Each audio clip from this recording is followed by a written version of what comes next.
Bora simbora, Zizo Mamed, 10h49, professor Zizo do PT, assim que ele gosta de ser chamado, Zizo do PT. E ele veio aqui hoje para a gente falar do PT, do Partido dos Trabalhadores mesmo. Claro que vai surgir muitas oportunidades de conversar sobre Serra Branca, porque é ano de campanha eleitoral. E vamos embora, Zizo, prazer, viu? A gente sempre se encontra, né? Se não é nas aulas, nos podcasts, nos áudios, mas ao vivo fazia tempo. Bom dia, prazer recebê-lo aqui, viu? Bom dia, querida. Bom dia, Rodolfo. Bom dia, Jaqueline. Bom dia, Carla. Carla, tá ouvindo a gente de uma pessoa. Tá ouvindo a gente de uma pessoa. É minha ouvinte mesmo. Bom dia, Renata no Congo. Renata do Congo. Doutor Romualdo acabou de falar comigo, disse que está passando aqui na BR para manter. Forte. Tá ligado também na Queria até que ele mandasse uma participação dele. Como foi o dia de ontem em receber o título de cidadão pratense? Para ele mandar um áudio para ele parar uma confusão. Né? Eu disse a ele recebeu um título e deu um presente, né? Foi. Deixou lá uma emenda lá para uma ambulância. Para ambulância. Exatamente. Bom dia a todos os ouvintes, em todos os lugares, seja pelas ondas de rádio da emissora, seja pela internet, pelo Facebook, pelo YouTube. É uma satisfação estar aqui com vocês. Eu passei vários anos aqui fazendo um programa de rádio. Verdade. Você lembra o nome?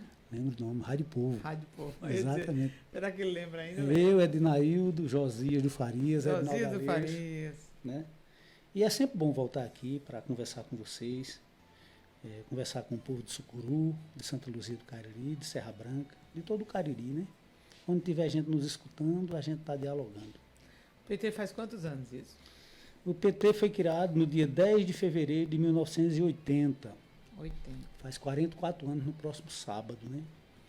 Já é um partido bem adulto, com muitas virtudes, com problemas. O PT precisa aprender a envelhecer. Nós temos uma preocupação com a transição geracional. O PT precisa incorporar muito mais jovens, por conta de tudo que a juventude representa para as transformações sociais e políticas do país, né? Sem nenhum preconceito com nós outros, mais velhos, mais experientes. Mas, assim, à medida que a história avança, o partido, que é um instrumento de luta, o PT não foi criado para se servir do poder. E quem fez isso errou. O PT foi criado para ser um instrumento de luta do povo que não fazia política. Né? O povo brasileiro, o povo mesmo, não fazia política. A elite fazia política, os militares faziam política, mas as trabalhadoras e os trabalhadores, que é quem constrói essa imensa nação, não faziam política. E o PT, assim como a CUT, o Movimento dos Sem Terra, todos esses movimentos surgiram no período de redemocratização do Brasil como instrumentos de luta do povo. Com lideranças, né, expressivas, como Lula, que é a maior de todas, mas tínhamos Luiz Erundina, também uma paraibana de ponta, né, foi prefeita de São Paulo. Que sempre nos orgulhou, né? Sempre nos orgulhou muito, né, e muitos outros e outras companheiras. Então o partido surgiu como um meio de fazer política para transformar para melhor a sociedade, apostando na potência que cada pessoa tem, na criatividade, na capacidade de sobreviver e de ir além que cada pessoa tem, apostando na democracia, apostando na diversidade, apostando no valor supremo da dignidade humana. E eu acredito, e o povo do Nordeste reconhece isso, que o Partido dos Trabalhadores, nessa luta, prestou relevante serviço à democracia brasileira. Essa semana saiu uma pesquisa do Instituto Atlas. O PT é o partido preferido por 29% dos brasileiros e brasileiras. Dizem que se referenciam politicamente no Partido dos Trabalhadores. O segundo colocado é o PL, tem 18% da preferência. Claro que metade da população não tem preferência por esse ou aquele partido. Agora, metade da população brasileira tem preferência pelo maior líder do Partido dos Trabalhadores, que é o presidente Lula, né? Então, assim, são duas referências muito fortes que se confundem muitas vezes. O presidente Lula, muita gente que vota em Lula não é petista, mas muita gente que vota em Lula é propriamente petista. E, assim, com todas as virtudes e com todos os limites e problemas, de fato é um partido marcante na história do Brasil, né? O partido mais importante da República Brasileira em todos os tempos. Agora, como toda instituição, corre sempre riscos. E um deles é de perder a criatividade. Nós temos que lutar sempre para não perder a nossa capacidade de imaginar, de sonhar, de criar direitos e de avançar na democracia e na dignidade das criaturas. Hoje dizemos não só da criatura humana, mas de todas as criaturas de Deus. Das plantas, dos rios, das florestas, das montanhas e dos outros animais. Então, a dignidade para a gente é o valor supremo. A democracia é o principal eixo de atuação política. E, assim, nós estamos felizes, mas inquietos. Reflexivos também? Reflexivos, Nós comemoramos muito o que já fizemos, reconhecemos o que deixou de ser feito, e estamos inquietos. Ainda temos inquietações, ainda temos o que fazer pelo país, muito o que fazer pelo país. Tendo clareza hoje, tendo a maturidade de que nós não faremos sozinhos. Nós precisamos de alianças que unam diferentes forças políticas e sociais para transformar os nossos municípios, para transformar o país como um todo. E isso passa pela transformação das pessoas, que não é uma tarefa fácil. Transformar as pessoas. Nós não temos o direito de pensar que transformamos ninguém. Nós provocamos, nós tentamos sensibilizar as pessoas. Nós fazemos perguntas, trazemos questionamentos e chamamos para a luta. As pessoas se transformam, entram na luta, umas de forma muito ativa, outras menos. E eu acredito que com reveses, né, o Brasil passou por um grande revés na última década. Mesmo com reveses, no geral, o Brasil avançou. O Brasil avançou muito. Se você imaginar, Jaqueline, na década de 70, 50% da população brasileira vivia em situação de vulnerabilidade social, de insegurança, na década de 70, de insegurança alimentar. Na década de 80 não foi fácil, mas o país pulsou politicamente, respirou democracia. E foi nesse ambiente que o PT foi criado.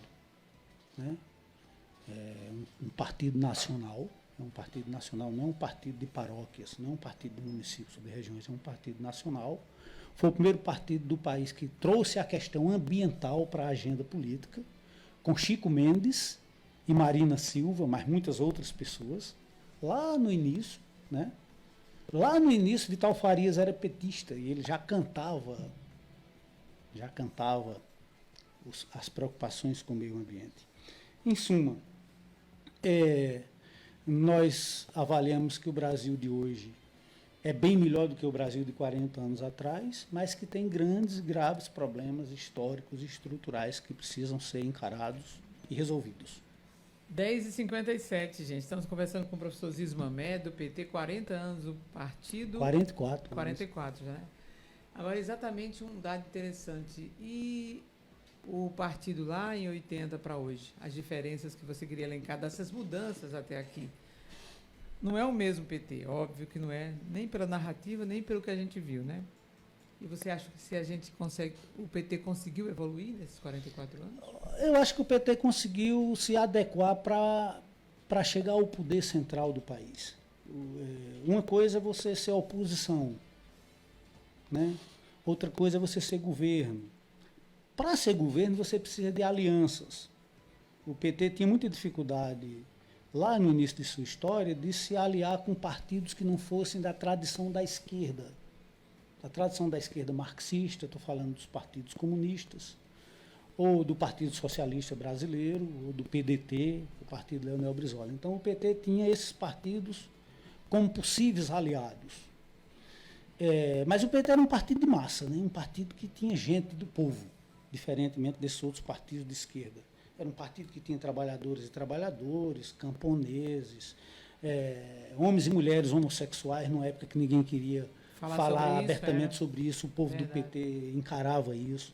O PT tinha uma forte influência das comunidades eclesiais de base da Igreja Católica, mas também de alguns setores evangélicos. O PT tinha uma grande influência dos movimentos comunitários, principalmente nas periferias das grandes cidades. Tinha uma grande influência da intelectualidade, da classe artística, né, que produz cultura e beleza no país, e também do movimento sindical liderado por Lula. Então, foi essa confluência de forças que criaram o PT há 44 anos. E como o PT se colocava contra a ditadura militar, claramente contra a ditadura militar, não queria aliança com quem era aliado da ditadura militar. Até que vocês levavam o nome de radicais. Levava o nome de radicais, porque a gente dizia radical é ir na raiz da questão. É verdade. Radical é ir na raiz, então não dá para contemplar, não dá para contemporizar, não dá para misturar, né? E assim, começou a governar principalmente cidades como Porto Alegre, e aí começou a colocar em prática novidades até então inimagináveis, né? Por exemplo, o orçamento participativo, foi uma criação do PT em Porto Alegre. Foi a cidade de Porto Alegre que, pela primeira vez, acolheu o Fórum Social Mundial, dizendo que outro mundo é possível, que não destrua a natureza, que inclua as pessoas, que pense na dignidade de todas as criaturas, que empodere as mulheres, que respeite a diversidade. Em suma, então o PT trouxe novidades que sacudiu mesmo, saculejou a sociedade. Mas tinha dificuldade de formular um programa econômico, porque o Partido dos Trabalhadores se dizia, nós somos socialistas democráticos. E era um partido com várias tendências, tinha gente de todas as matizes lá dentro, né? Como eu disse, tinha muitos cristãos, mas tinha marxistas também, tinha social-democracia dentro do PT, e tinha até liberais. Então era um saco de gato, unido pela ideia de transformar o Brasil e radicalizar a democracia. Perdeu várias eleições até entender que precisava fazer alianças, porque o povo brasileiro não aguentava mais esperar. Muita gente com fome, muita gente desempregada. Então, eu me lembro, eu estava em Guarapari, no Congresso Nacional do PT em Guarapari, em 1995, e eu era de uma tendência mais à esquerda, né, que não queria aliança com todo mundo. Nós fomos derrotados por 8 votos, num conjunto de 500 pessoas. Fomos derrotados por 8 votos. Passou a tese da aliança mais ampla. E foi essa tese que permitiu que o presidente Lula chegasse à presidência da República em 2002. E aí o PT assumiu claramente a sua identidade de partido social-democrata. O Brasil tinha o PSDB, que era o Partido da Social-Democracia Brasileira, mas na prática foi um partido mais liberal, digamos assim. E o PT, no governo, mostrou-se um partido social-democrata, um partido que faz reformas, que não faz mudanças radicais. Mesmo entendendo que agendar a fome como prioridade a ser combatida, a ser resolvida, isso é muito radical. Nenhum partido tinha coragem de admitir. No Brasil tem fome. É muito feio falar sobre a fome. Ninguém quer falar, porque envergonha todo mundo. Envergonha quem passa fome, envergonha quem está de barriga cheia. Então foi o Partido dos Trabalhadores que pela primeira vez disse, se não resolver o problema da fome, não fizemos nada. Então isso é muito radical, mas era fundamental e foi feito. Olha, se nós não entendermos que todas as pessoas devem ser respeitadas, independentemente de sua condição sexual, as pessoas têm dignidade para ser o que são, se não fizermos isso, não fizemos nada. É preciso que as pessoas não sejam molestadas pela sua crença, pela sua sexualidade, pelas suas escolhas e pelas suas condições. Então o PT nesse sentido foi radical. E era necessário ser radical. O PT dizia que era preciso pagar a dívida externa. Todo mundo achava um absurdo, era impagável a dívida externa. E nos primeiros governos do presidente Lula, a dívida externa brasileira foi paga. Isso parecia impossível, mas foi paga. O PT dizia que era preciso fazer milhões de casas populares. Os governos do PT fizeram 6 milhões de casas populares num país que tinha 10 milhões de famílias sem casa própria.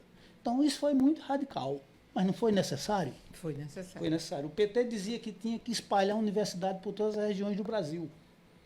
E os governos do PT espalharam não só universidades, como institutos federais por todas as regiões do Brasil. Está vindo mais 100 institutos federais por aí. Isso foi muito radical. E era necessário ser radical. Né? Ninguém imaginava o Cariri ter tantas estradas pavimentadas. E Ricardo Coutinho encarou o desafio. parece um sonho quando a gente anda aqui pelas regiões aqui de São João do Tico, Camaraú, Imaginasse, São Sebastião do Buzeiro, aqui para Ouro Velho, Amparo, Parari, Santo André, tudo, só para falar aqui da região da gente, São Domingos do Cariri, Caraúbas, tudo é asfalto, né? Foi radical, Ricardo Coutinho foi radical. Fez um grande governo. Fez coisa que ninguém imaginava, Em né? alguns pontos também ele foi radical, Né? na condução da gestão, como gestor. Muita gente não entendeu, né? Não entendeu, né? Mas fez o que Mas ninguém trabalhou, fez. né? Fez o que ninguém fez, né? A transposição do Rio São Francisco, depois de 100 anos de conversa, o governo Lula e o governo Dilma fizeram essa obra. Eu sou encantado com o casamento do Rio São Francisco com o Rio Paraíba. Eu sou encantado. Eu sou impressionado como essa obra é importante. Ela precisa ser melhor aproveitada. Organizada, né? Então foi radical dizer, vou transpor a água do Rio São Francisco para matar a sede. Campina Grande estava em colapso. A gente passava 15 dias sem água na torneira em Campina Grande. A cidade ia fechar. Foi salva pela água da transposição. Isso foi radicalmente necessário. Então, assim, e o PT fez tudo isso sem abalar a sociedade, né? O governo do PT fez tudo isso sem abalar a sociedade, sem chocar.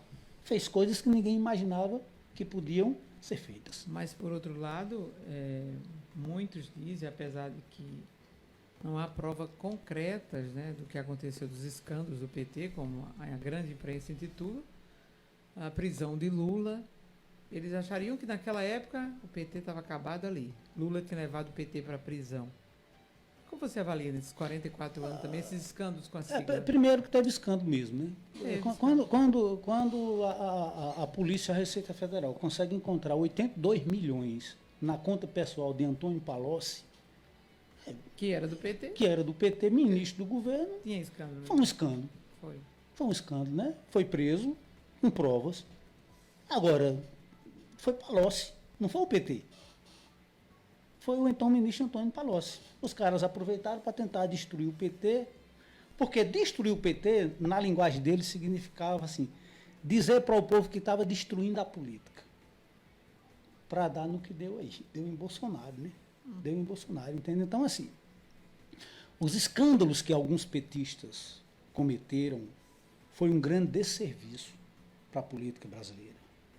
Porque permitiu aos que pregam a política da antipolítica, aos que fazem política negando a política, porque são autoritários, porque sabem que só a política pode levar a vida a andar decentemente para todas as pessoas, a melhorar a vida, né? Eles aproveitaram esses erros de gente como Antônio Palocci, por exemplo, para tentar destruir o PT e destruir Lula. Destruir Lula era fundamental para uma certa elite brasileira. Uma certa elite brasileira que, na verdade, ela é representada no Poder Judiciário por setores de classe média. Sérgio Moro, hoje, é o político mais rejeitado do Brasil. 60%. 60% do povo brasileiro rejeita Sérgio Moro por conta da mentira que ele montou junto com aquele promotor lá, Deltan Dallagnol, né? Para condenar Lula sem provas. Isso não quer dizer que não tinha corrupção. Tinha corrupção na Petrobras, dos diretores da Petrobras, funcionários de carreira na Petrobras, que tinham, junto com empresários, desviado dinheiro da Petrobras e depositado em bancos da Europa. Foram presos. Foram presos. Mas os caras aproveitaram isso para tentar destruir Lula. E destruir Lula significava destruir a liderança do povo. Tirar do povo o que o povo tinha de grande esperança. Lula é muito simbólico. Né? Lula é muito simbólico, porque o povo simples, o povo pobre, se vê em Lula. Eu não sou lulista, eu sou petista. E assim, eu sou petista com muitas ressalvas, reconhecendo muito o que é o Partido dos Trabalhadores. Jamais uma pessoa como eu seria prefeita em outro partido. Não teria chance. Uma pessoa que não tem dinheiro, uma pessoa que não compra voto, um simples professor, ser eleito prefeito de uma cidade como Serra Branca, só no Partido dos Trabalhadores, isso foi possível. Um homem de pele negra, filho de um soldado de polícia, como eles diziam lá, eleito prefeito, só no Partido dos Trabalhadores. Isso foi possível. Então, assim, o PT é isso. Agora, aproveitaram erros de alguns para tentar destruir todos. Erraram, né? Está aí. O Sérgio Moro hoje é considerado o político mais rejeitado do país. Não é o PT que está dizendo, são as pesquisas de opinião pública, né? Seguido de Arthur Lira, presidente da Câmara, dos deputados. Em suma, Nós avaliamos, Jaqueline, que o Partido dos Trabalhadores está de parabéns por tudo que fez. Em algumas situações chegou no teto das realizações, mas não conseguiu fazer reformas que sustentassem as realizações. Era preciso combater a fome, era preciso expandir a universidade e os institutos federais, era preciso botar muito mais merenda e transporte escolar nas escolas, era preciso criar o Fundeb, o piso nacional das professoras e dos professores, era preciso fazer a transposição do Rio São Francisco, era preciso fazer isso, fazer aquilo, e fez muito. Criou o SAMU, criou mais médicos, né? Por exemplo, apoiou a agricultura familiar como ninguém apoiou, mas não fez as reformas que eram necessárias. Porque para fazer as reformas era preciso ter apoio no Congresso. E aí o PT tem um problema, e o lulismo tem um problema. E a gente tem que ser franco com nós mesmos. Né? Nós não conseguimos convencer o povo a votar em deputados e senadores do PT como votam em Lula. Por exemplo, nós não conseguimos convencer o povo. Não consegue convergir. Não consegue convergir, né? E sem o apoio de deputados, que não precisava ser do PT, podia ser do PCdoB, do PSB, do PDT, do PSOL, etc. Mas deputados e senadores nesse campo democrático, popular, progressista. E aí os governos sofrem pra caramba, né? Eu me lembro que Dilma, no auge do governo Dilma, o Brasil saiu do mapa da fome, no auge do governo Dilma. Imagina só, Dilma fez quase toda a obra da transposição do Rio São Francisco. Foi no governo de Dilma, né? No auge do governo Dilma, o Brasil saiu do mapa da fome. No auge do governo Dilma, o Brasil criou o máximo de empregos. E, assim, os deputados federais destruíram o governo dela. Destruíram o governo dela. Destruíram. Ela era chamada de faxineira, porque onde tinha corrupção, ela ia lá e detonava, né? Nada contra ela, né? Nunca houve nada contra ela. E os caras não suportavam uma mulher forte, como a maioria das mulheres, como todas as mulheres são, uma mulher forte. Não é uma mulher macha, como os nordestinos, às vezes, é uma mulher forte, né? Comandar o país, né? Foram lá e destruíram. Destruíram Dilma e Lula apareceu nas pesquisas em primeiro lugar, apesar de Dilma. Lula preso ainda era o primeiro nas pesquisas. Os caras, você tem que destruir Lula. E não conseguiram destruir Lula, né? E não conseguiram destruir Lula, Ednaildo gosta de dizer, porque quando todo mundo teve medo de ficar do lado de Lula, o PT ficou com Lula. Tinha uma companheira aqui em Serra Branca, Célia Pereira, prima de Brígida Xavier. Né? Célia foi a Curitiba, lá no Paraná, ser solidário com Lula na prisão. Gente do Brasil todo, ou seja, quando ninguém mais queria saber de Lula, o PT estava ali com Lula, acreditou em Lula, acreditou que Lula foi injustiçado, que Lula estava sendo, na verdade, passando por um justiçamento político para destruir não só Lula, destruir o PT e a esperança do povo pobre do Brasil. Então, assim, eu acho que toda essa história ela é muito forte, ela nos enche de orgulho, sem nos tirar a consciência de que nós somos insuficientes, nós não somos os donos da verdade, nós temos problemas, nem todo mundo que passou pelo PT estava pensando em todo mundo, tinha gente que estava pensando em se dar bem. Só na barriga. Só na barriga, e por isso que tiveram que sair, alguns foram presos. Né? Agora, esse instrumento imperfeito de luta, mas é um instrumento potente, esse Partido dos Trabalhadores e das Trabalhadoras é uma história em aberto, que vai sendo construída, né? Sendo construída, o tempo todo construída. E com esse desafio, fazer a transição geracional. Nós estamos ficando velhos e velhas, nós vamos passar.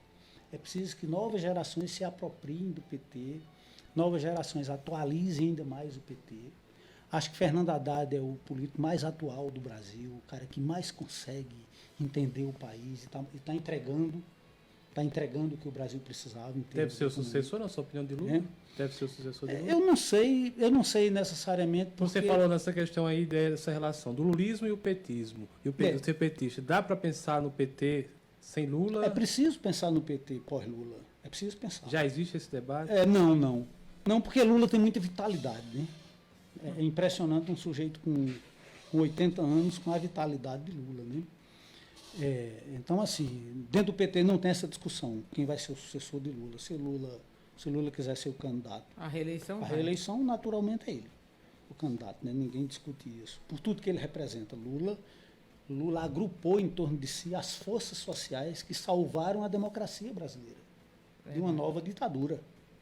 Então, assim, Lula representa demais para o Brasil e para o mundo. Se ele quiser ser candidato à reeleição, é tanto no PT ninguém discute isso.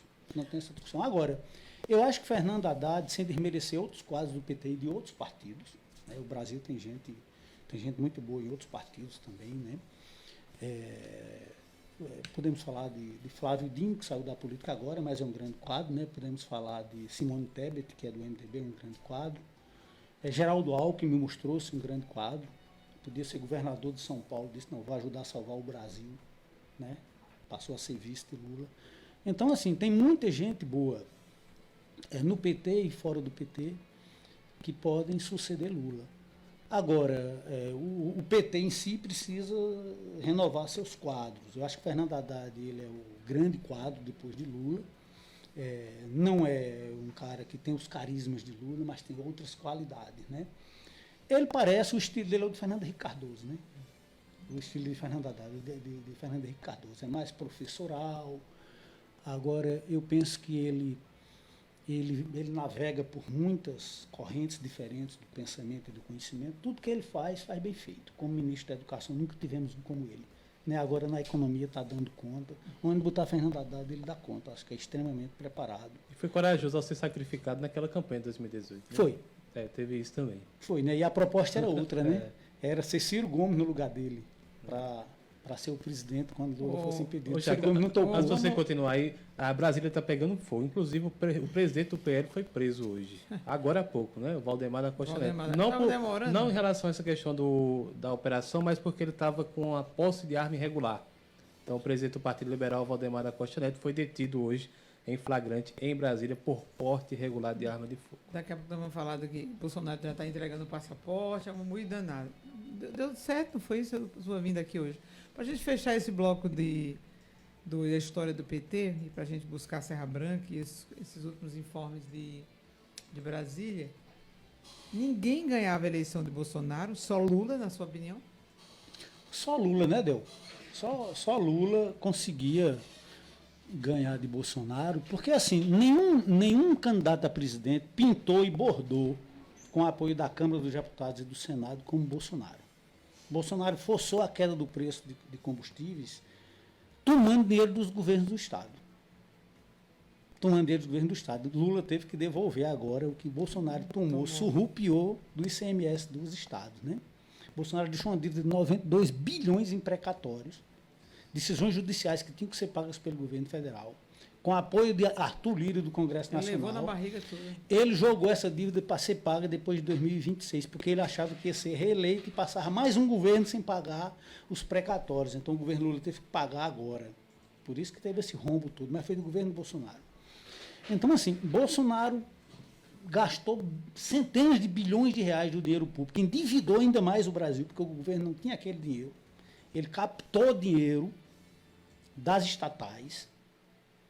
Dilma foi caçada porque demorou a fazer um repasse para a Caixa Econômica. O Bolsonaro tirou dinheiro do BNDES e de outras estatais para o Tesouro Nacional e pegou dinheiro no mercado financeiro para tentar comprar a eleição. Com o apoio da maioria dos prefeitos, aqui no Cariri só 3 prefeitos votaram em Lula. A maioria dos prefeitos votaram em Bolsonaro, caladinhos, por conta do orçamento secreto, a farra do dinheiro público. Tudo caladinho, a gente sabe, só 3 votaram em Lula. Com o apoio de quase todos os prefeitos, com o apoio de quase todos os deputados federais e senadores. E Lula venceu a eleição. Venceu porque não estava sozinho, né? Venceu porque conseguiu atrair para si todas as forças democráticas, independentemente das classes sociais. Atraiu Geraldo Alckmin, isso foi muito simbólico. Atraiu o capital produtivo industrial, né? Porque o agronegócio não queria conversa com Lula. Ainda hoje, né? E assim, né? E quando Lula percebeu a dificuldade com as redes sociais, ele buscou as emissoras de rádio. Deu centenas de entrevistas em emissoras de rádio em todo o Brasil. E conseguiu equilibrar o jogo da comunicação com as emissoras de rádio, chegando ao povo mais simples. Foi pelo rádio. Pelo rádio. Né? Por isso que Bolsonaro queria fechar. Aí Bolsonaro começou a dizer que a rádio estava fazendo guia eleitoral, favorecendo. Não era nada disso, né? Ele só acreditava nas redes sociais. Lula disse, não, eu vou falar onde eu sei falar. Foi falar no rádio. O alcance do rádio é maior. O alcance do rádio, né? E chegou. Então, assim, todas essas energias, Rodolfo e Jaqueline, salvaram a democracia brasileira. Porque, assim, se a democracia é insuficiente, mas ela é indispensável. Não dá para abrir mão da democracia e da política. Nós temos que reafirmar a importância da política. Sem a política, não tinha BR-412 no Cariri. O Cariri tem 4 hospitais públicos. Sem a política, não tinha um posto de saúde. Sem a política, não tinha um açude. Não tinha a transposição do Rio São Francisco. Não tinha nenhuma dessas rodovias que Ricardo Coutinho fez e que o João Azevedo está fazendo agora. Sem a política, não tinha escolas públicas. Sem a política não tinha universidades, sem a política não tinha Bolsa Família, sem a política não tinha Pronaf para os agricultores. Tudo isso é a política. Se a política não tinha energia elétrica na região da gente, os empresários não iam botar energia elétrica aqui no Nordeste, não. Eles só iam botar energia elétrica nas grandes cidades, que é onde rola muito dinheiro. Então, sem a política, a gente não tinha essas coisas. E quando eu falo a política, eu não estou falando do governo, eu estou falando do povo, que paga imposto. Isso é política, do povo que paga imposto, do povo que trabalha, que produz, do povo que elege. Isso é a política. É a política que resolve as coisas. Agora tem problemas. Todo canto tem. Mas a gente não vai acabar a política nem a democracia porque tem problemas. Nós vamos enfrentar os problemas. Sem a política não tinha SUS. O que era do povo brasileiro sem o SUS? O povo fala do SUS, é o saco de bancário. Sem o SUS, o que era do povo brasileiro sem o SUS? Faustão, rico, podre de rico. Foi para o SUS se salvar com um transplante. Com o SUS. Foi para a fila do SUS. Foi para a fila do SUS. Então, sem a política, nós não tínhamos saúde pública. Imagina Sumé e o Cariri sem o Hospital de Sumé. Imagina Monteiro sem o Hospital do Estado. Nem fale. Serra Branca sem o Hospital de Serra Branca. Taperoá sem o hospital lá. Imagina sem essas enfermeiras do PSF. Sem os agentes do PSF, as técnicas de enfermagem. Como era que a gente estava? Tudo isso é política. Vamos à pergunta de Betinho, para a gente fechar esse bloco do PT Nacional, para voltar com Serra Branca, depois do comercial. Professor Betinho, bom dia. Muito bom dia, Jaqueline, bom dia, Rodolfo, bom dia ao meu colega de profissão, Zizo. Prazer, Zizo, tê-lo aqui nessa cidade. Eu gostaria de fazer uma pergunta a Zizo, ele fizesse uma análise, se possível. Veja bem, por que no interior... A exemplo aqui do interior paraibano, eu acredito que pelo Brasil afora, politicamente não se segue a mesma dinâmica da política nacional. Porque, veja, de 2003 até o impeachment de Dilma, em 2016, o Brasil foi governado pelo PT, pela esquerda. E nesse intervalo de tempo, eu não sei, eu posso estar equivocado, mas aqui... no Cariri paraibano, os partidos de esquerda não têm conseguido chegar ao poder, às prefeituras, com exceção do próprio Zizo, em Serra Branca. E agora o PT retornou ao poder nacional com Lula, em 2023, a eleição de 2022, ele assumiu em 2023, e esse ano nós teremos eleições municipais. E pelo que a gente percebe aqui no Cariri, eu acredito que é uma realidade da Paraíba, né, principalmente no interior, os partidos de esquerda não têm conseguido êxito. Eu queria, se possível, Zizo fizesse essa análise. Muito obrigado, Jaqueline, muito obrigado, Rodolfo, e até mais. Obrigado, Betinho. Pois não, Zizo. Camarada, muito importante essa sua pergunta, muito propícia. Por que é que o povo vota em Lula e não vota nas vereadoras e vereadores do PT com a mesma intensidade? É verdade. Por que é que o povo vota em Lula? Deputado, nada. Por que é que o povo vota em Lula e não vota nos deputados do PT e nos senadores com a mesma intensidade? Especialmente aqui na Paraíba, né? Alguns estados conseguiram avançar bem nisso. A Bahia, o Ceará, Pernambuco, o Rio Grande do Norte. Mas a Paraíba está patinando. Então, assim, um problema do PT da Paraíba. A gente tem que reconhecer isso, né? Eu digo sempre para meus companheiros que quem vai resolver os dilemas do PT em Monteiro não é Lula, é o PT de Monteiro. Em Sumé é a mesma coisa. O PT, em suma, tem que crescer, mesmo sendo o partido Lula, mas tem que crescer também por méritos próprios, porque o povo é o mesmo. O povo é o mesmo. O mesmo povo que vota em Lula, em Sumé, poderia votar no PT, mas não vota, porque nós não somos suficientemente convincentes. Cada um no seu Há uma diferença entre Lula e petismo, eu já disse aqui, né? Mas mesmo com esse filão, né, com essa potência que é o lulismo, muitas vezes o Partido dos Trabalhadores no município não consegue dialogar com o povo. Lula entra na cabeça do povo, entra no coração do povo, e nós não entramos da mesma forma. Por vários fatores. Insuficiências nossas, no se comunicar, no tratar, e por fatores que não dependem de nós, né? Uma eleição de vereador numa cidade pequena. É um negócio diferente, é um negócio pesado, né? Quem já foi candidato a vereador sabe, eu fui candidato a vereador duas vezes.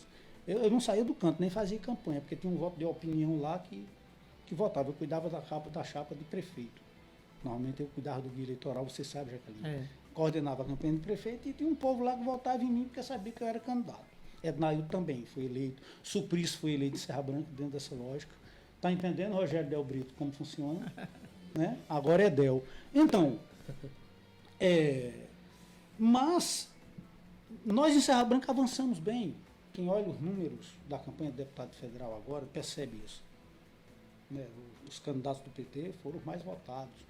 Mas é como diz, os candidatos do PT, não são os petistas. Né? Então, assim, os deputados federais foram mais votados. Ricardo Coutinho perdeu em todos os municípios de Serra Branca, foi o mais votado. Mesmo com a chapa. Mesmo com a chapa impugnada, foi o mais votado. Então, assim, nós conseguimos em Serra Branca construir uma certa identificação de uma parte do eleitorado com o petismo, dentro de algo maior que a gente chama de lulismo. Né? Mas, assim, nos outros municípios, nem sempre o time entra em campo. Time que não joga não tem torcida. Nem faz gol. Não tem torcida. Não estou com isso dizendo que o PT tem que ter candidatura própria de todo jeito, porque tem que ter. Não é isso que eu estou dizendo. Eu estou dizendo o seguinte, tem que disputar. Se não disputar, e se disputar fazendo o que os adversários fazem, aí o povo diz, não. É a mesma coisa. É a mesma coisa. É igual. Né? Se for para ganhar a eleição de vereador, de prefeito, comprando voto, nem entre. Nem invente de entrar dizendo que é do PT. Porque presta um desserviço à democracia e presta um desserviço à nossa luta. Tem que ganhar, como diz Ricardo Coutinho, tem que ganhar a eleição no gogó. Propondo, debatendo, dialogando. É assim que se ganha a eleição, como Lula ganha, Ricardo Coutinho também. Em Serra Branca nós conseguimos isso. Sofremos reveses, né? Porque quando a elite política da região entendeu isso, disse, rapaz, o PT pode contaminar tudo aqui. Então todo mundo parte para cima para estraçalhar a experiência de Serra Branca, né? Inclusive dos outros municípios, o prefeito se envolve para tentar derrotar o PT de Serra Branca e lá vai, onde já se viu o povo votar de graça, né? Que conversa é essa? Mas lá em Serra Branca quem vota no PT vota de graça. Então eu acho que nós temos que fazer a nível de município o que a gente faz a nível nacional, o que Ricardo Coutinho conseguiu fazer a nível de Paraíba, o que Fátima conseguiu fazer ali no Rio Grande do Norte, o que a Bahia faz tão bem, o que o Ceará está fazendo tão bem. Pensando nas alianças, inclusive, para ganhar eleição, para governar, porque o poder é uma rede. O poder é uma rede, precisa ser compartilhado. O poder precisa ser compartilhado. Nenhum partido pode se achar dono do poder. É parte. É verdade. Gente, no próximo bloco a gente vai falar sobre o PT de Serra Branca, é isso mesmo. Vamos saber das coisas de Serra Branca, vamos ouvir um comentário de Zizo, né, sobre o janeiro, dia 8, aquela dor toda daquela invasão. A gente vai saber um pouco mais sobre isso, tá? É já. Em nome da Clínica Santa Júlia, que é Sumé e Serra Branca, hoje, dia 8, em Serra Branca, temos a doutora Ingrid Duarte. E aqui na cidade de Sumé temos atendimento amanhã com o doutor Ever Lameira, ortopedista, e ultrassom com a doutora Jéssica Jardella. Estamos em nome do Avícola Central, que hoje está na quinta e sexta verde, amanhã também, com muitas novidades. É tudo fresquinho no seu hortifruti. Na hora do almoço, informação, opinião, interatividade, como você nunca ouviu. Quem não gosta de um pão fresquinho com manteiga derretendo e um café quentinho? Deu até água na boca, né? Então corre na panificadora Pão Nosso. Na panificadora Pão Nosso, no Alto Alegre, em Sumé, você encontra o melhor pão da cidade, além de bolos, pão de queijo, salgados e muito mais. Padaria com produtos de qualidade é só na Pão Nosso. Estamos localizados na Rua Vicente Preto, próximo ao Fórum em Sumé. Organização Edgley. Promoção de ano novo é na Wisdom Colchões. Venha até uma de nossas lojas conferir o que preparamos para você. Se liga aí, conjunto casal molas ensacadas de 2.400 por 1.500 à vista ou em 12 vezes de 135. Isso mesmo, conjunto casal de molas ensacadas por 1.500 à vista ou em 12 vezes de R$135. Toda linha de travesseiros com 20% de desconto. Lojas em Sumé, no Sumé Shopping, Monteiro, em frente à Igreja Matriz. Campina Grande, na Avenida Juscelino Kubitschek. Para mais informações, ligue para 83 999 96 1804. Wisdom Colchões, sabedoria até na hora de dormir. Clínica de Ultrassonografia Dr. Francisco Braz, sempre pensando no bem-estar de seus clientes. Especialidades em ultrassonografia geral, eletrocardiograma, eletroencefalograma, exame citológico e clínica médica. Funcionando segunda-feira à tarde e de quarta a sábado, todas as manhãs. Marque sua consulta pelos fones 83-33-53-2684 ou 99623-1606. Clínica de Ultrassonografia Dr. Francisco Braz, Rua Manuel Duarte 64, Centro Sumé, Paraíba. Loja Utmil, papelaria e armarinho, agora em novo endereço. Na Rua Leixo Bezerra, 301, próximo à Câmara de Vereadores de Sumé. As ofertas continuam para a volta às aulas. Temos papelaria, mochilas escolares, brinquedos, utensílio doméstico e decoração. É isso aí. Venha, seu filho vai adorar as mochilas com seu desenho preferido. Chama no Zap 83 99877 2228. Loja Utmil, papelaria e armarinho. Aqui você encontra o que há de melhor. 95 FM, o novo som da cidade. Informa a hora certa. 11h30. 95. Na Paraíba, o carnaval é uma mistura de alegria. E o Detran tem um recado importante pra você. Não brinque com a sua vida. Ajude a fazer um trânsito de paz, segurança e respeito. Motociclista, use capacete. Evite o celular enquanto pilota ou dirige. Se beber, não dirija. Vá de carona, táxi, ônibus ou transporte por aplicativo. A paz no trânsito começa com você. Seja o condutor da mudança. Uma campanha Detran, Governo da Paraíba. Prorrogado! Foi prorrogada até 24 de fevereiro a campanha Compre em Sumé. Faça suas compras nos estabelecimentos credenciados de Sumé. Receba os cupons e concorra a valores em dinheiro. Uma moto pop 0 km e um caminhão de prêmios. Cheio de eletrodomésticos, móveis e eletrônicos. Isso mesmo. Dinheiro, uma moto pop e um caminhão de prêmios. Transforme sua vida e comece 2024 com muitos presentes. Sorteio dia 24 de fevereiro na Praça José Américo. Campanha Compre em Sumé. Tem dinheiro, tem uma moto pop 0 km e tem um caminhão de prêmios. Participe! Realização Comércio Local de Sumé. Apoio Sebrae e Prefeitura de Sumé. Na hora do almoço, opinião, interatividade. Informação. Olha o fiado folia do Armazém Paraíba, gente! Vem pro fiado folia, vem! O carnaval de preço baixo todo dia, tem TV de 32 por R$10,99,90. O Motorola G54 de 256 GB é R$10,139,90. Caixa de som é só R$10,46,90. E a piscina de 1.400 litros sai por R$10,19,90. Vem pro fiado folia, vem! É o Armazém Paraíba vendendo barato e fiado na loja e na internet. Quer economizar na sua conta de luz? Gerar sua própria energia? Não passar mais por nenhum aumento na conta de luz da sua casa ou do seu empreendimento? Valorizar o seu imóvel e contribuir com o meio ambiente? Então agora você pode fazer tudo isso com a SM Energia Solar. Com a energia solar você tem a sua própria energia e ainda reduz seu custo em até 95%, contribui para o meio ambiente e para seu bolso. Você gostaria de fazer um orçamento sem compromisso? Ligue 83 839-9653-1200. SM Energia Solar, um empreendimento Milene Oliveira e Yasmin Moraes. Supermercado Gigante, gente, no preço e na promoção, você sabe, é o nosso Avícola Central que está com aquela quinta-feira verdinha para você.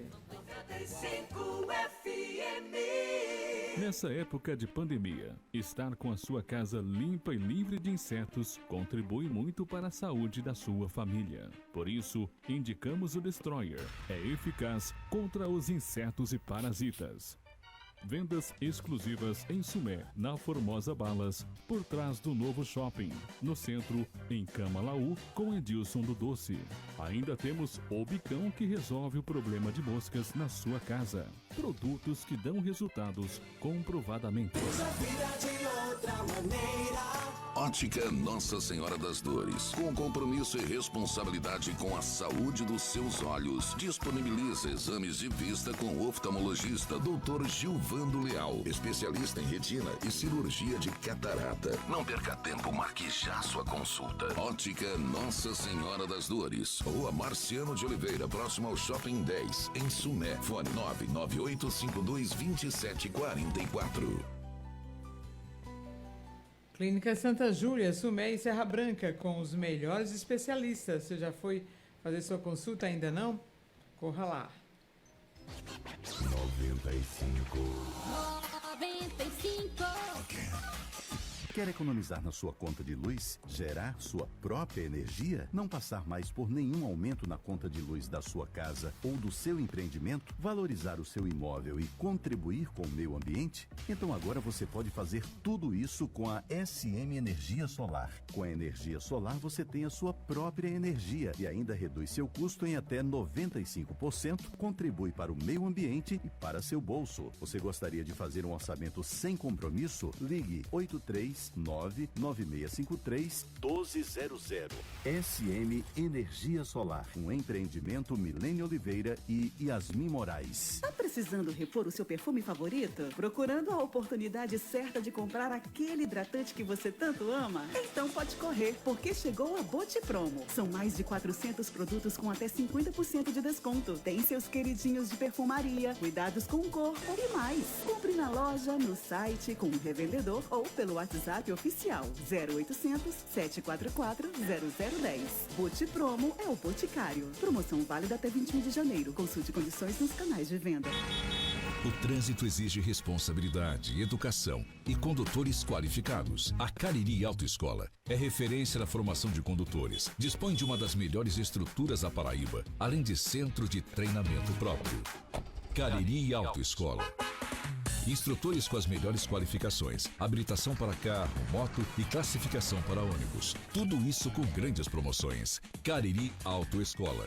Sua melhor direção. Há 20 anos, na direção certa. Bairro do Brás, em Monteiro. Informações 83-99981-1622.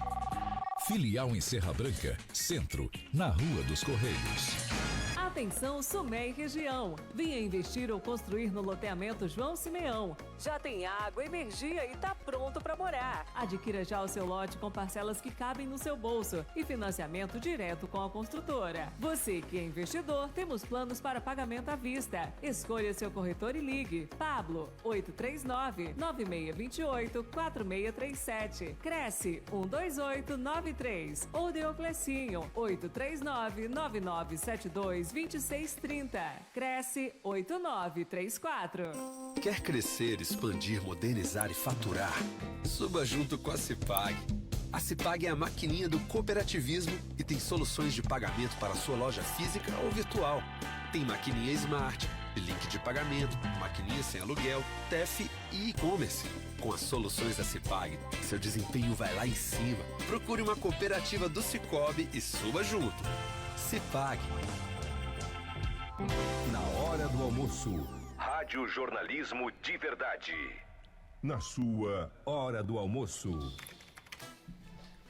Pois é, 11h38, a gente já volta aqui já com o Zizo, a nossa conversa. A gente nunca saímos daqui, né? Mas continuamos aqui com o Zizo para que a gente possa conversar sobre vários assuntos. Mas aí vamos dar oportunidade aos ouvintes, né? Vamos colocar essas últimas perguntas para a Zizo responder. Vamos lá. Rodolfo. Jaqueline, bom dia. É Edith Santa Luzia. Eu gostaria de você fazer uma pergunta a Zizo, para ele me responder. Durante os tempos que ele foi político, o que foi que ele fez pelo povo de Santa Luzia? Foi botar para a gente pagar o IPTU, foi o presente que ele deixou para o pessoal de Santa Luzia, pagar esgoto, pagar IPTU, que não tem esgoto nem tem IPTU. Você diga que foi Edith Santa Luzia. Fazer essa pergunta a ele e ele me responder essa pergunta. Porque na hora que ele começa a falar, é muita gente para falar. Tá certo, ele vai responder a senhora. Tá vendo? Santa Luzia do Cariri quer saber. Já posso responder? Já pode. Eu bem que tentei. Mas Joda não deixou. Eu bem que tentei aprovar o Código Tributário, né? Para as pessoas que podiam pagar IPTU. Mas a minha proposta de pagamento do IPTU tinha um recorte. As pessoas que estavam no cadastro único da assistência social não pagariam IPTU. Quem ia pagar IPTU aí era Joda, Macilon, o povo que tem dinheiro, né? O povo que tinha certa renda. O povo mais pobre não iria pagar. Eu estou falando de Santa Luzia, mas era para a zona urbana toda de Serra Branca. Mesmo sem cobrar o IPTU aí, metade do calçamento que tem em Santa Luzia fui eu que fiz. Metade do calçamento. Tá vendo, Edith? Já tem calçamento aí. A nova iluminação de Santa Luzia fui eu que fiz. A maior festa que teve em Santa Luzia foi no meu governo. A maior festa de rua foi no meu governo. Que ano foi aquele? 2008. 2008. Acabei a mamata dos políticos de Santa Luzia dentro da prefeitura. Aí sobrou dinheiro para fazer um bocado de coisa. Agora eu não fui em Santa Luzia comprar voto, não comprei consciência de ninguém. Na zona rural de Santa Luzia, eu fiz dezenas de cisternas. Dezenas de cisternas na zona rural de Santa Luzia. Tinha as estradas bem feitas, com manutenção, durante todos os anos do meu governo. Fiz alguns açudes na zona rural de Santa Luzia. Acabamos as escolas multisseriadas em Santa Luzia. Implantamos um telecentro com uma biblioteca em Santa Luzia do Cariri. E mesmo fora da prefeitura, conseguimos com o governador Ricardo Coutinho manter a escola de Santa Luzia, a escola de ensino médio, aberta. Mesmo que a LDB dissesse que era para fechar escolas muito pequenas. A gente conseguiu manter aberta a escola. Ainda hoje é aberta, né? Ainda é aberta, mas todo ano tem uma ameaça. Todo ano vai demitir, a gente vai sair. pôde, garantiu a escola funcionando. Eu estou só lembrando de algumas coisas. Agora, o IPTU não consegui cobrar. Então, Dona Edith está mal informada. Mas eu queria cobrar de quem pode pagar. Se dependesse de mim, quem ganha mais dinheiro em Santa Luzia, pagar IPTU mesmo. Porque é um dever de quem tem mais, quem ganha mais, pagar. Agora, quem não tem, não deve pagar. Mas não consegui, a Câmara de Vereadores não deixou. Então, Dona Edith, tá vendo? Foi mais uma fake news. Inventaram muito de fake news com você, né? Até hoje. Até hoje, né? Era engraçado. Pô, Ziz não ganhou a campanha porque andava de ônibus. Ziz não ganhou a campanha porque andava de chinelo. Eu achava tão engraçado isso. Eu digo, minha gente, o que tem a ver? Era interessante isso. Ziz não ganhou a campanha porque não empregou os irmãos nem os primos. Tem isso, né? Engraçado isso. Vamos mais uma? O brasileiro é engraçado. Vamos lá. Jucinês. Bom dia, Jaqueline, eu venho da Rádio Cidade, quem faz o programa Rádio Cidade de Sumé. Uma pergunta ao prefeito Zizo. Eu queria fazer uma pergunta para o Zizo. Como é que está as estradas entre Sucuru e o Carmo? A situação dessas estradas está péssima. Péssima, Zizo. O que é que você tem a dizer sobre isso? Aguardo a resposta. Outro dia eu vim a Sucuru, vim pelo município de Cochichola. Eu e Rogério Del Brito, que está aqui comigo. A gente veio por Cochichola, andamos nas estradas rurais do município de Cochichola, uma verdadeira pista. Né? Boa demais. Né? Andamos um trecho do Congo até chegar no Carmo. Bom demais. Outra pista, né? Quando a gente passou no limite ali, saiu do Carmo e entrou em Sucuru, quase que o carro se desmancha. Não existe estrada, né? O prefeito de Serra Branca ele só cuida da rua principal de Serra Branca. Então não é só o Carmo e Sucuru que estão abandonados, né?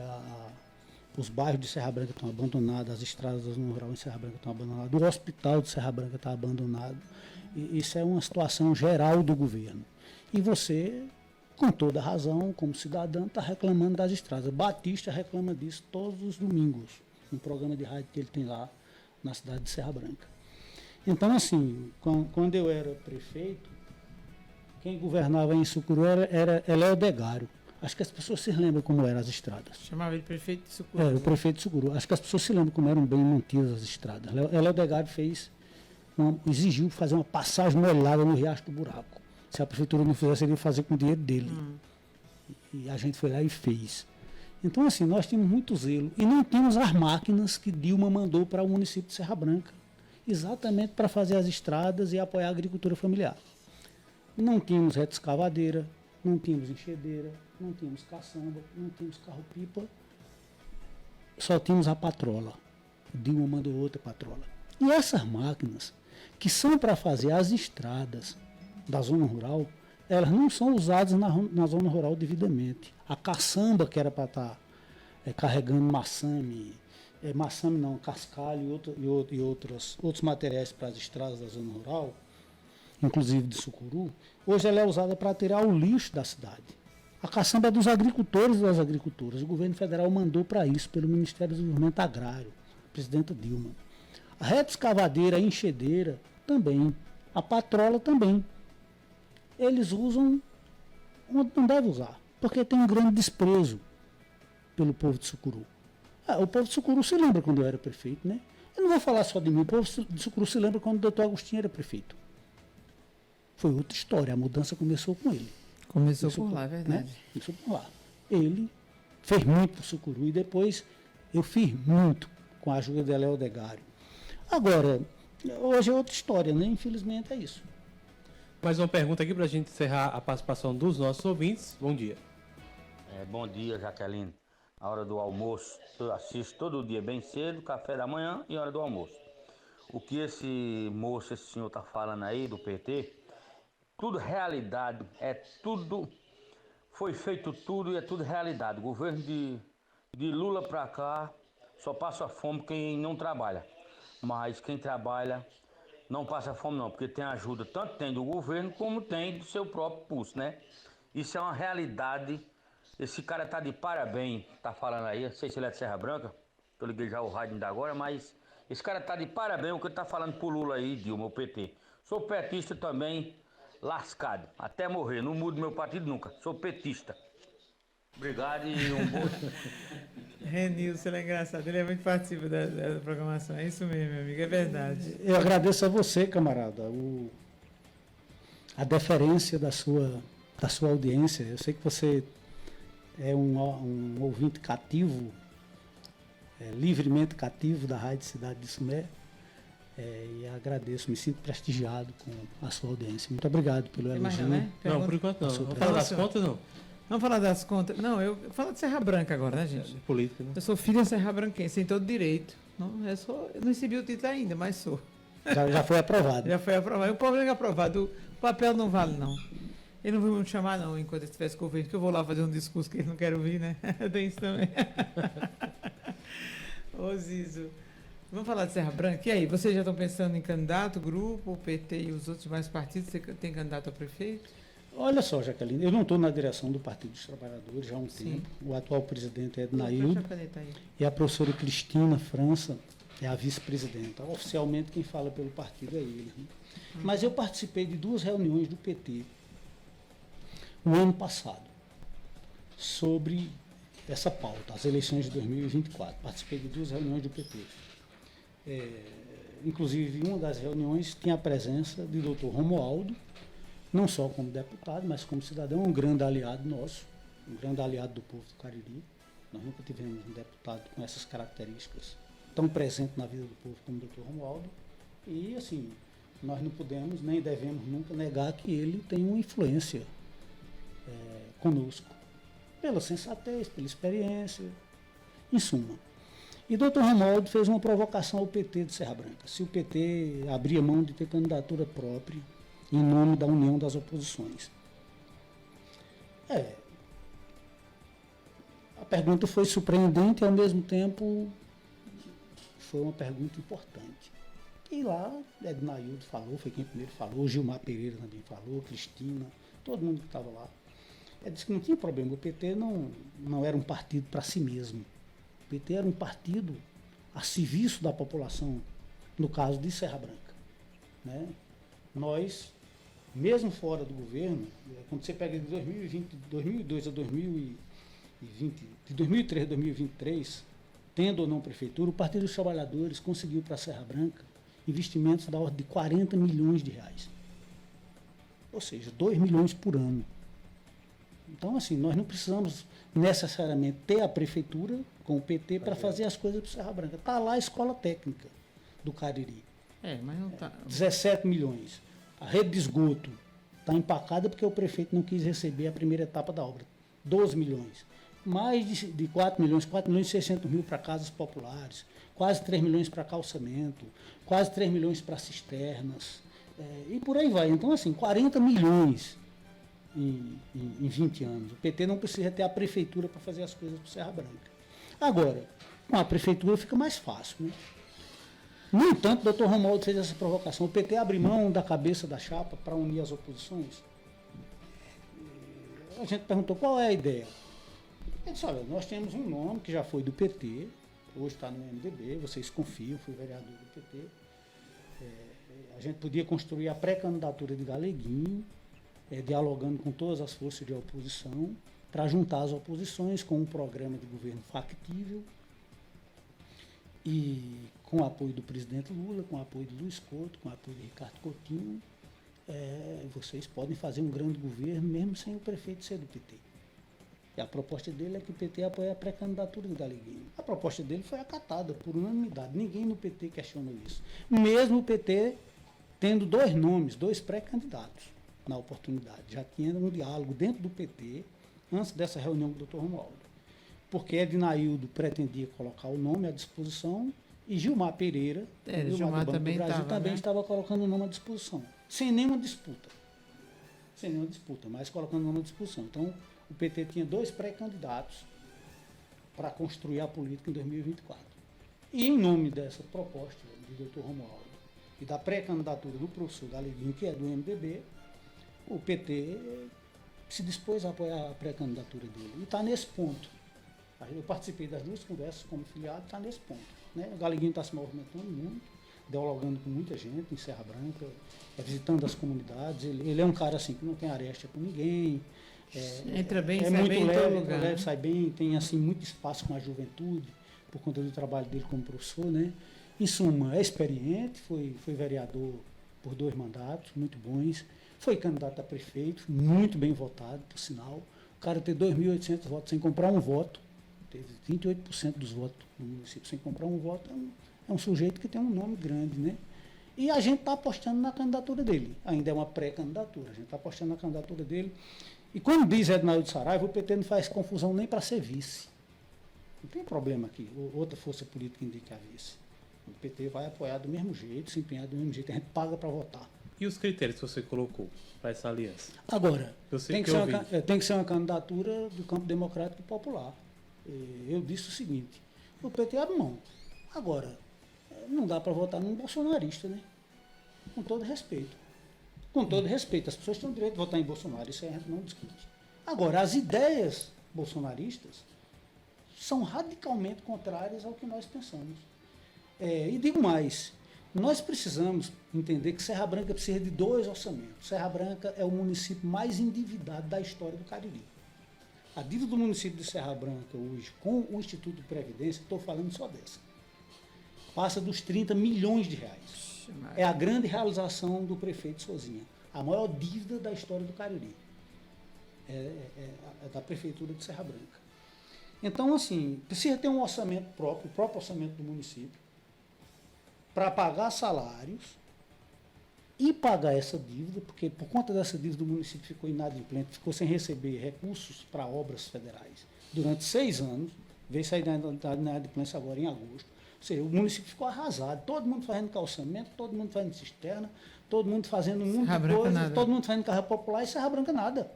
Não tem uma cisterna feita pela prefeitura, não tem uma casa popular, não tem uma passagem molhada. Calçamento tem umas coisinhas de nada com o dinheiro da própria prefeitura. Ou seja, nós não podemos entrar numa história dessa de novo. Então, precisamos ter 2 orçamentos. Um para tocar o cotidiano e o pagamento da dívida, para o município não ficar inadimplente, e outro orçamento extra, dinheiro do governo federal, para fazer todas as obras que Serra Branca precisa. Nós estamos defendendo um novo hospital para Serra Branca. Um novo hospital, por exemplo. Isso precisa ser dinheiro federal. Eu estou dando só um exemplo. Nós precisamos de um novo sistema d'água para a cidade de Serra Branca. Está caduco o sistema d'água de Serra Branca. Então, não é só resolver o problema da adutora, Jacareí. Tem que ter um sistema d'água na cidade. Tem que ter sistemas de água na zona rural, nas comunidades rurais, como nós fizemos tantos em Sucuru, fizemos mais 6 aqui entre Santa Luzia e Serra Branca, e para depois de Serra Branca. Então, isso precisa de dinheiro federal. Então, a gente precisa de uma candidatura que tenha o apoio de Dr. Romualdo, mas que tenha também o apoio de Luiz Couto. Que tenha o apoio de Luiz Couto. Que tenha o apoio de Ricardo Coutinho. Esses critérios excluem Flávio? Não. Eu não sei nem se Flávio é candidato a alguma coisa. Nunca vi Flávio falar que era candidato a nada. Então, não tem Vamos só fazer o final, Ziz. A gente tem mais tempo mesmo. A gente teria muita coisa para perguntar. Só para você fazer uma avaliação aí do governo Souzinha. Está terminando, inclusive já anunciou como pré-candidato Kleber. A gente tem aí só 3 minutos para você ver, fazer o que o PT vai enfrentar, o que Galeguinho vai enfrentar, como vai ser esse debate. Mas o que você acha? Souzinha foi um grande gestor ou não? Não, Souzinha, na verdade, ele não é gestor, né? Ele não faz nem na prefeitura. Não, né? As pessoas dizem isso, é um prefeito que ninguém vê, né? Quem comanda as coisas da prefeitura em Serra Branca é o primeiro-ministro, é o presidente da Câmara. Todo mundo sabe disso. Eu chamei de primeiro-ministro, é Kleber. Kleber. Kleber é o primeiro-ministro. O comandante, quem comanda é quem pensa tudo, né? Quem maquinou tudo, o rompimento deles com o Dudu, foi o Kleber que maquinou, né? A gente vê os arranjos, tudo é Kleber que sai, puxa vereador para ali para poder botar suplente aqui, lá vai, tudo Kleber. Então, assim, quem é o gestor de fato é Kleber. Né? Então, as pessoas ficam procurando Kleber para resolver as coisas, estão empacadas. Então, Sozinha, na verdade... E agora que ele anunciou o nome dele como pré-candidato, é que ele está fazendo Sozinha não tudo, tem né? tino para ser gestor, mesmo tendo muito dinheiro disponível, né? Porque o município de Serra Branca, nesses anos de Sozinha, tem a mais, só no FPM, a mais, 28 milhões de reais, recursos próprios, a mais, por conta da população do Carmo, da população do Catum, Catitu e Olho d'Água do Padre, que saíram do Congo e de Sumé e foram para dentro de Serra Branca. Então, isso aumentou nas receitas da Prefeitura de Serra Branca, no FPM, 28 milhões a mais em 8 anos.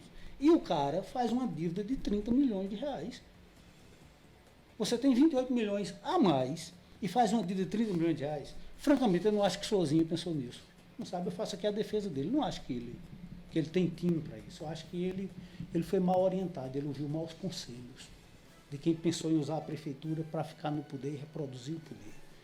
Dito isso, eu reconheço que Sozinha tem a credencial de uma obra importante na cidade de Serra Branca. Uma obra importante. Ele fez muita besteira, inclusive assim, a maquiagem que ele tenta fazer na rua principal, ele tentou fazer na praça, escondeu a igreja, encheu de penduricalhos a praça, que era para destacar a igreja. Foi um pedido de Padre Paulo, daqui. Depois que eu fui eleito, ele foi lá na festa da padroeira e falou no microfone, disse à minha mãe. Ele dizia mesmo. Dizia, olha, diga a Zizo, ele me conhecia, né, que eu era da igreja, que se ele não fizer uma praça decente aqui, na frente dessa igreja, ele nem assume a prefeitura. O Padre Paulo disse numa homilia lá. A minha mãe ouvia, minha mãe chegou e me disse, Padre Paulo já começou dando um carão em você nem entrou ainda.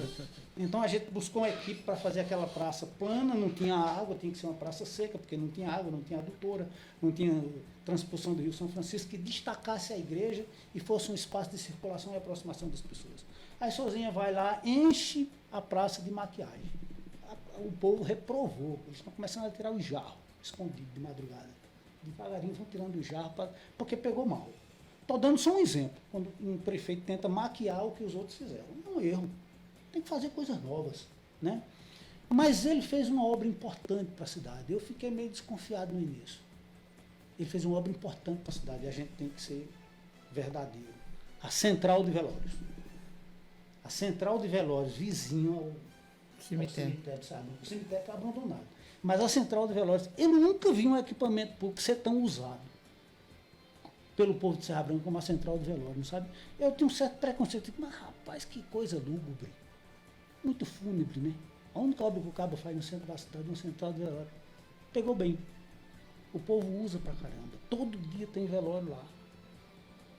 Ou seja, as pessoas botam lá, né, seus entes queridos e as outras vão visitar e tal. Então, eu reconheço que pegou bem, sabe? Mas fora da central... No caso, estava precisando mesmo. Estava precisando. Agora, fora... Eu fiquei extremamente desconfiado com aquela iniciativa, né? Mas depois eu me rendi. Digo, não. Aí ele acertou a mão. Outros prefeitos estão imitando ele por aí afora. Fazendo também. Então, assim, a gente tem que reconhecer quando a pessoa acerta, né? Mas fora disso, né? Fora disso, assim, não tem muito o que dizer, não, sabe? Essa farra com combustível aí, né? E o concurso? Gastou mais de 2 milhões de reais com combustível. E o concurso público? R$500 mil por dia com combustível em um ano. É uma loucura isso, né? O concurso público... Assim, muita gente de Serra Branca não fez o concurso porque sabe da situação do IPSEB. Então, a imensa maioria das pessoas que fizeram concurso lá foi o povo de fora. E, assim, o pessoal está achando esquisito porque não está sendo chamado, né? O concurso foi muito atrapalhado e quem passou não está sendo chamado. Tem muita gente reclamando disso. Ele está devendo uma satisfação aos concurseiros, né, que passaram, se esforçaram, estudaram, deixaram de namorar para estudar, deixaram de varrar para estudar, né? Deixaram de ficar em casa resenhando, conversando besteira que é bom para estudar, passaram no concurso e nada. E nada, né? Assim, tem muita gente... Aí o que é que a gente faz? Digo, olha, eu não posso fazer nada, eu não fiz o concurso de Serra Branca. Inclusive, o doutor Romualdo tem como entrar na justiça para a gente. Não tem. Isso quem pode entrar na justiça é quem passou no concurso, isso, né? Então, depois de uma nota de 1 a 0 sozinho. A gente termina. Rapaz, eu estou me lembrando que o Sozinho era professor mesmo sem dar aula, né? Avaliar com nota é uma coisa muito difícil, sabe? Porque se ele tivesse... Eu já perguntei porque você é professor. Pois é. Porque dar a nota significa dizer ver a aprendizagem, né? Ver a aprendizagem. Acho que a nota não é favorável, não. Está reprovado. Está reprovado. Está reprovado. Falar em reprovação, teve as contas, né? Sim, é isso que a gente fala. Teve as contas reprovadas, mas novamente eu defendo Sozinha. Sendo sincero, Sozinha não apita as coisas na prefeitura. Entendeu? Eu não digo que ele é um inocente, mas ele é útil para a classe política. Como ele ganhou muita popularidade, inclusive com a chave da prefeitura, combustível à vontade na época do Dudu, combustível à vontade. Combustível à vontade. Era um escândalo. As informações. Então, assim... Ele tem nada a ver com essa reprovação? Não é que ele não tem nada a ver, ele é o responsável, né? Porque assina, né? Tem que ter cuidado, porque aí vão vir os processos, o Ministério Público vai processar ele, lá vai. Mas você acha que ele aguenta sair da Câmara ali? E ele vai ter que responder por coisas que ele não apitou. Porque, assim, as minhas prestações de contas, com todos os acertos e com os erros, mas eu era o responsável. Eu via documento por documento. O contador entregava um calhamaço de documento. Eu via um por um e quando percebiu, ele disse: isso aqui está errado. Tá, volta lá, isso aqui está errado, tá, volta. Isso aqui está faltando isso, tá, volta assim. Passava 2 dias só revisando documento de contabilidade e tal. Então, assim, eu não acredito que o Sozinho faz isso, ele não vai nem na prefeitura, entende? Então, acho que ele foi mal orientado, mal aconselhado. Botaram ele no precipício. É o que a classe política queria. Um prefeito que não entendesse das coisas, que não tivesse planejamento. Era o que a classe política de Serra Branca, viciada, queria. E aí ele entrou no esparrela. Né? Entrou no esparrela. Ele deixou de pagar o 13º dos funcionários contratados durante 7 anos. 3 milhões de reais. Em 7 anos. Então, assim, entrou no esparrela, né? Qual a cidade que está bem fiscalmente no Cariri, que você me dizia? Tem feito uns estudos sobre isso? Olha, eu lembro das cidades que têm equilíbrio fiscal. Vamos falar de Sumé. O município de Sumé tem equilíbrio fiscal, ultimamente. Tem uma instituição chamada Federação da Indústria do Estado do Rio de Janeiro, FIRJAN. A FIRJAN, ela estuda as prestações de contas de todos os municípios do Brasil. Desde a época que eu era prefeito, eles já faziam isso. Eu recebi uma nota verde lá, porque conseguia equilibrar as contas da Prefeitura de Serra Branca e terá um município da inadimplência. Mas não consegui o ótimo, que era a nota azul.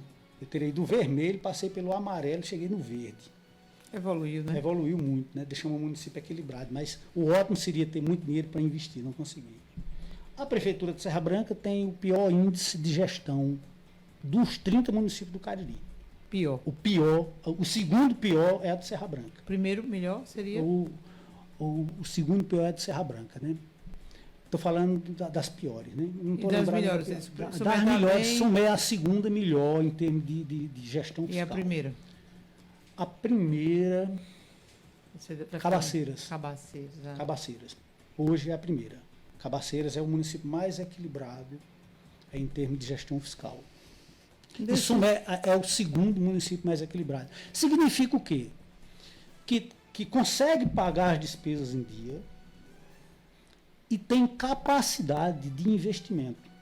Em que é que o Sumé vai mal na questão fiscal, na cobrança de impostos? Assim como os outros municípios, o Sumé não consegue arrecadar impostos, porque a economia é estagnada, mais ou menos estagnada, não é tão dinâmica. O IDH também é baixo? O IDH de Sumé é um pouquinho mais baixo que o de Serra Branca. Serra Branca e Monteiro estão com esse desenvolvimento humano empatados. Sumé está 1/100, ali encostado, é praticamente a mesma coisa. Mas não é o melhor do Cariri, o melhor do Cariri é Boa Vista, o melhor índice de desenvolvimento humano do Cariri é Boa Vista. Mas São João do Cariri ainda é melhor do que Sumé, Serra Branca em termos de desenvolvimento humano. Cochichola é melhor do que essas maiores. Menos pessoas, você cuida, você cuida melhor da vida deles. Né? Circula mais dinheiro, etc. Tal. Então, assim, do ponto de vista fiscal, as contas da Prefeitura de Sumé, nesses últimos anos, elas têm mantido um equilíbrio, o que é importante para o município. Porque esse negócio vai apertando cada vez mais, certo?